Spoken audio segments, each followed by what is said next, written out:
বন্ধুরা, আজকে আমি আপনাদেরকে জীবনের এমন একটা সত্য সম্পর্ক জানাতে চলেছি যেটা কিন্তু আপনাকে অনেকেই বলবেন না। আর বন্ধুরা, যদি আপনি এই ভুলগুলো নিজের জীবনে করে থাকেন তাহলে এর জন্য আপনাকে সারা জীবন পস্তাতে হবে। বন্ধুরা, ভারতে হয়তো এরকম খুব কম বাড়ি আছে যে বাড়িতে ঠাকুর ঘর নেই। আর বন্ধুরা, পূজা ঘর হলো সেই স্থান যেখান থেকে একটা পজিটিভ ঊর্জা সঞ্চয় হয়। আর সেই জন্যই বন্ধুরা, আপনার বাড়ির ঠাকুর ঘর বাস্তু অনুসারে এমন হওয়া প্রয়োজন যেটা আপনার বাড়িতে একটা পজিটিভ সঞ্চার বা পজিটিভ ঊর্জার সঞ্চয় করতে পারে।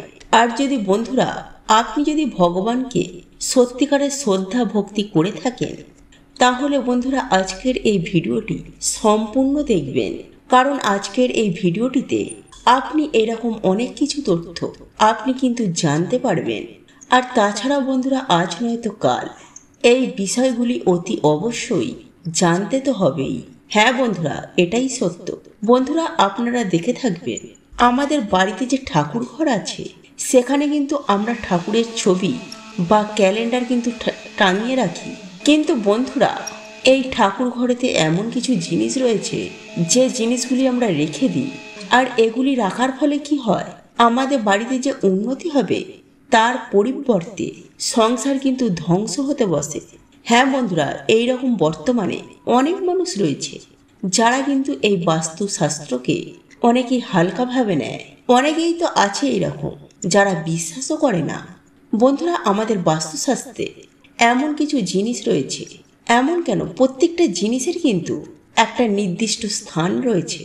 আর সেরকমই বন্ধুরা, আমাদের বাড়িতে যে ঠাকুর ঘর রয়েছে বা ঠাকুর যেখানে রয়েছেন সেখানে এমন তিনটি জিনিস রয়েছে যেই তিনটি জিনিস কিন্তু ভুল করেও আমাদের ঠাকুর ঘরে রাখা উচিত নয়।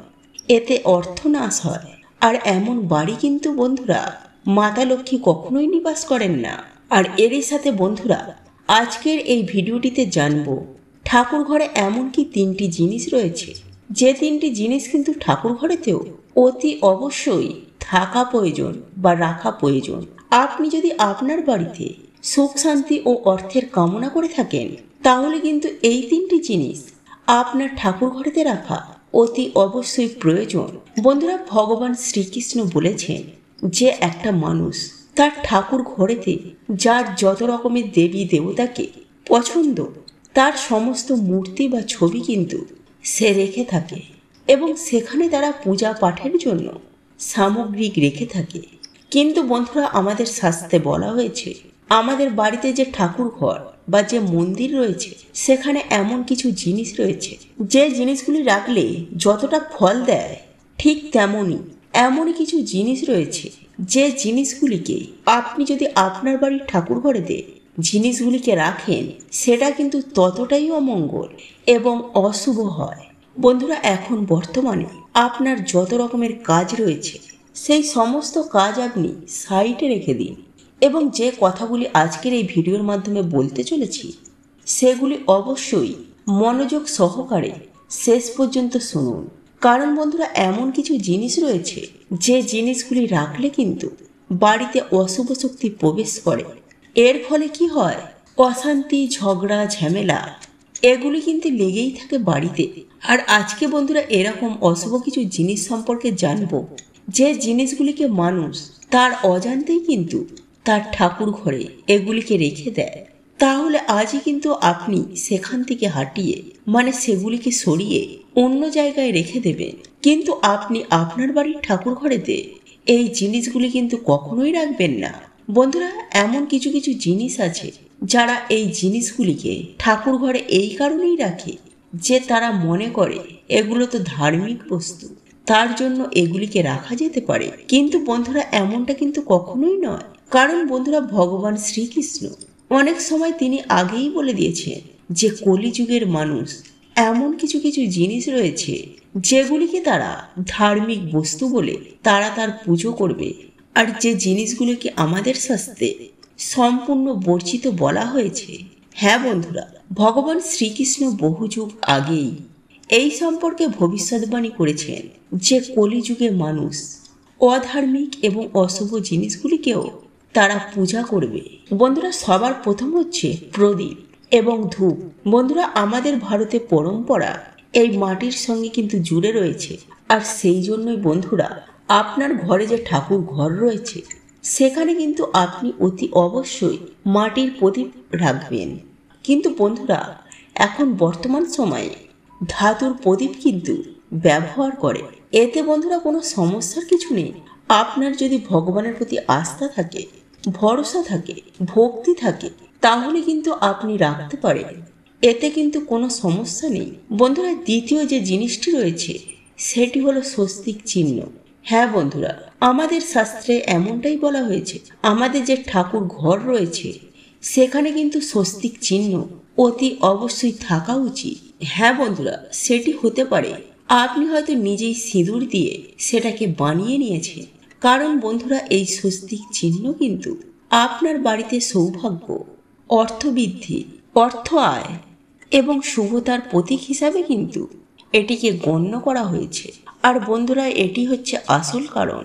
আমাদের যে কোনো সনাতনী ধর্ম রয়েছে, যে কোনো শুভ কাজেতে কিন্তু এই স্বস্তিক চিহ্ন কিন্তু অবশ্যই বানানো হয়। আর বন্ধুরা, দ্বিতীয় যে জিনিস সম্বন্ধে জানাবো সেটি হচ্ছে কলস বা কলসি, মানে ঠাকুরের যেটি ঘট হয় সেটি।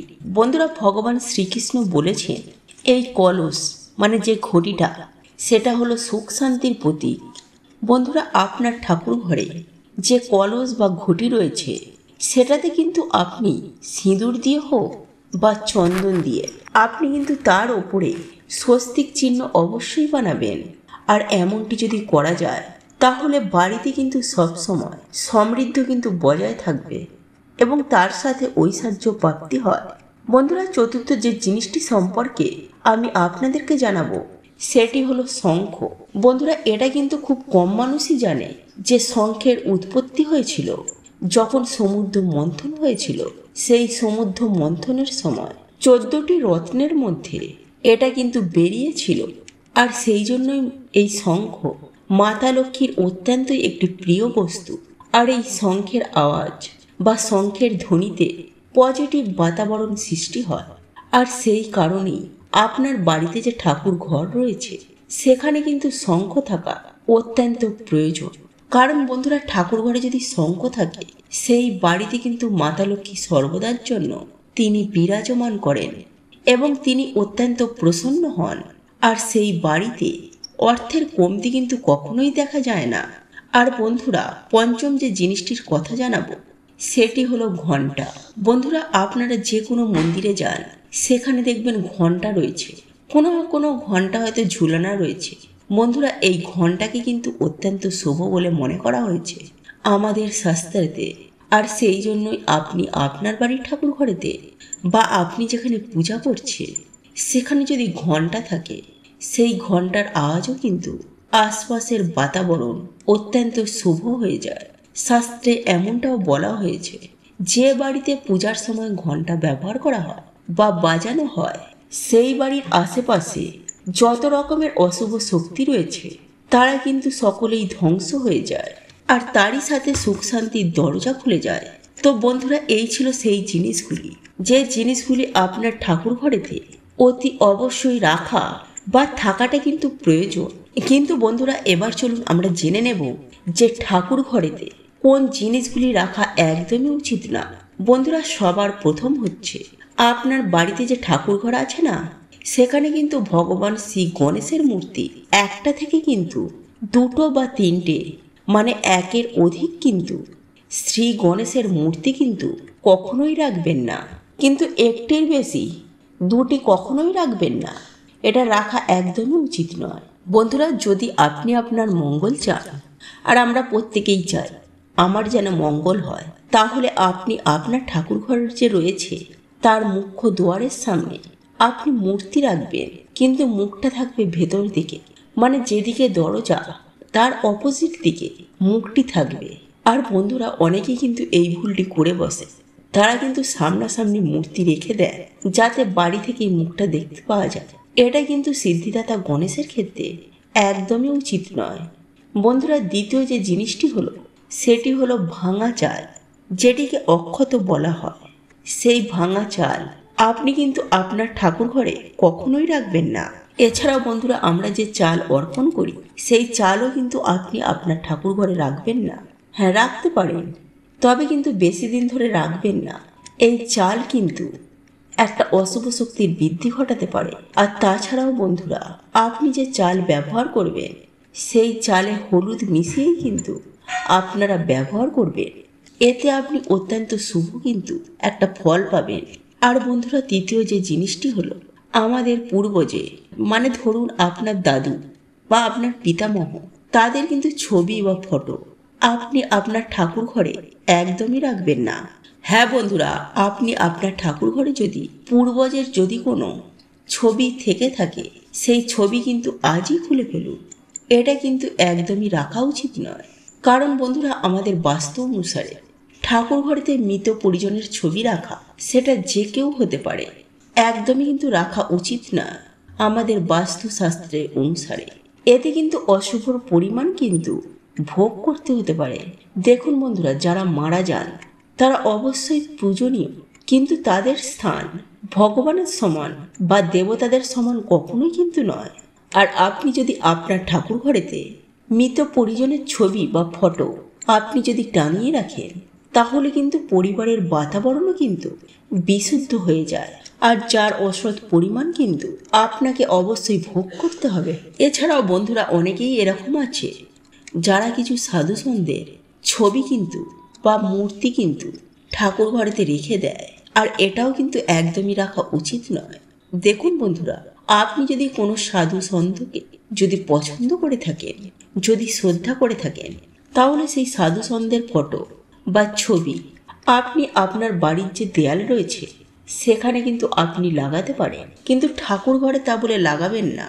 আর তাছাড়াও বন্ধুরা, কাল ভৈরব এবং শনিদেবের মূর্তি বা ছবি ঠাকুর ঘরে বা বাড়িতে কিন্তু রাখা একদমই উচিত নয়। এছাড়াও বন্ধুরা, মা তারা বা কালী রয়েছেন, তারও কিন্তু মূর্তি কিন্তু বাড়িতে রাখা উচিত নয়, বিশেষ করে ঠাকুর ঘরে। তার সাথে মাতা লক্ষ্মীর মূর্তি, অর্থাৎ যেই মূর্তি মা লক্ষ্মী দাঁড়িয়ে রয়েছে, যেটাকে দাঁড়িয়ে অবস্থায় রয়েছে, সেই মূর্তি কিন্তু ঠাকুর ঘরে না রাখা উচিত বা না তার পুজো করা উচিত। হ্যাঁ বন্ধুরা, মাতা লক্ষ্মী যে বসে রয়েছে সেই ছবি কিন্তু আপনি পূজা করতে পারেন, কিন্তু দাঁড়িয়ে থাকা ছবি বা মূর্তি সেই অবস্থায় থাকা কিন্তু ওই ছবি বা ওই মূর্তি কিন্তু ওই পূজা কিন্তু একদমই করবেন না। কিন্তু বন্ধুরা, এই জিনিসগুলি ঠাকুর ঘরেতে রাখা একদমই উচিত না। তো বন্ধুরা, এইবার চলুন জানি সেই বিশেষ বস্তু সম্পর্কে, যে বস্তুগুলি আপনার বাড়িতে ঠাকুর ঘরেতে অতি অবশ্যই রাখা প্রয়োজন। কারণ বন্ধুরা, এই জিনিসগুলি বা বস্তুগুলি যদি আপনার ঠাকুর ঘরেতে থাকে তাহলে কিন্তু অর্থের বন্যা বয়ে যায়। বন্ধুরা, প্রথম যে জিনিসটি হলো সেটি হলো গঙ্গা জল। বন্ধুরা, আমাদের শাস্ত্রে গঙ্গা জলকে অত্যন্ত পবিত্র বলে মনে করা হয়, আর সেই জন্য বাড়ির ঠাকুর ঘরেতে গঙ্গা জল থাকলে বা গঙ্গা জল রাখা অত্যন্তই প্রয়োজন। বন্ধুরা, গঙ্গা জল কিন্তু সমস্ত রোগ ব্যাধিকে নাশ করে দেয়, আর সেই জন্যই দেখবেন বন্ধুরা, অনেকেই গঙ্গাতে স্নান করে। আর সেই জন্যই বন্ধুরা, আপনার বাড়িতে যে ঠাকুর ঘর রয়েছে সেখানে কোনো তামার বস্তুতে বা তামার পাত্রেতে সেখানে যদি গঙ্গা জল থাকে, এতে যে আপনার বাড়ির ঠাকুর ঘর তার শুদ্ধতা কিন্তু সবসময়ের জন্য বজায় থাকবে, এবং আপনি যে পূজা করছেন তার সম্পূর্ণ ফল আপনি অতি অবশ্যই পাবেন। বন্ধুরা, দ্বিতীয় যে জিনিসটি সেটি হলো ঘট বা কলসি। আমাদের শাস্ত্রে এই ঘটকে পূর্ণতার প্রতীক বলা হয়েছে। তা সেটা সত্যনারায়ণের পূজা হোক বা দীপাবলি হোক বা নবরাত্রি বা যে কোনো রকমের উৎসব বা কোনো মাঙ্গলিক কার্য, আপনি যদি এই ঘট বা এই কলসি স্থাপন না করে তাহলে কিন্তু সেটা সম্পূর্ণ হয় না। বন্ধুরা, এই যে ঘট বা কলস যেটাকে বলা হয়, এটা পুজোতে বা যে কোনো মাঙ্গলিক কার্যে এই কারণেই রাখা হয় যাতে ভগবানকে আহ্বান করা যায়। আর বন্ধুরা, ভগবানের সামনে তামার কোনো ঘটে বা কলসিতে যদি জল ভরে রাখা হয়, এটা এতটাই ভালো জিনিস যে তার চমৎকারিক প্রভাব কিন্তু আমরা অবশ্যই দেখতে পাবো। তাই বন্ধুরা, অবশ্যই আমরা তামার ঘট বা কলসি ব্যবহার করব পুজোর ক্ষেত্রে বা পুজোর কাজে।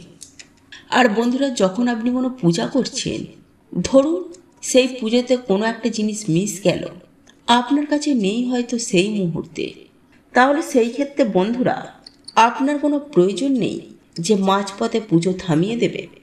সেক্ষেত্রে আপনি কি করবেন? হলুদ মাখিয়ে চাল আপনি ভগবানকে অর্পণ করবেন এবং ফুল অর্পণ করবেন এবং মনে মনে আপনি যে বস্তুটি নেই সেটিকে স্মরণ করবে। আর বন্ধুরা, প্লাস্টিক বোতলে এমন কোনো বস্তু যেটা অপবিত্র, সেই গঙ্গা জল কিন্তু কখনোই রাখবেন না। আমরা কিন্তু বেশিরভাগ সময় দেখতে পাই আমরা প্লাস্টিক বোতলে গঙ্গা জল রেখে দিই। এটা কিন্তু একদমই রাখা উচিত নয়। আর অপবিত্র জিনিস বলতে বন্ধুরা, যেমন ধরুন অ্যালুমিনিয়াম জিনিস রয়েছে এবং লোহা রয়েছে। গঙ্গা জল শুধুমাত্র আপনি তামার যে পাত্র বা বস্তু রয়েছে সেখানেই কিন্তু আপনি রাখবেন। বন্ধুরা, এই তথ্যগুলি যদি ভালো লেগে থাকে তাহলে অবশ্যই ভিডিওটিতে একটি লাইক করবেন এবং আপনজনের উদ্দেশ্যে শেয়ার করতে ভুলবেন না। আর আপনি যদি এখনও পর্যন্ত চ্যানেলটিকে সাবস্ক্রাইব না করে থাকেন তাহলে সাবস্ক্রাইব করে পাশের বেল আইকনটি অবশ্যই অন করবেন। ধন্যবাদ। ভালো থাকবেন, সুস্থ থাকবেন।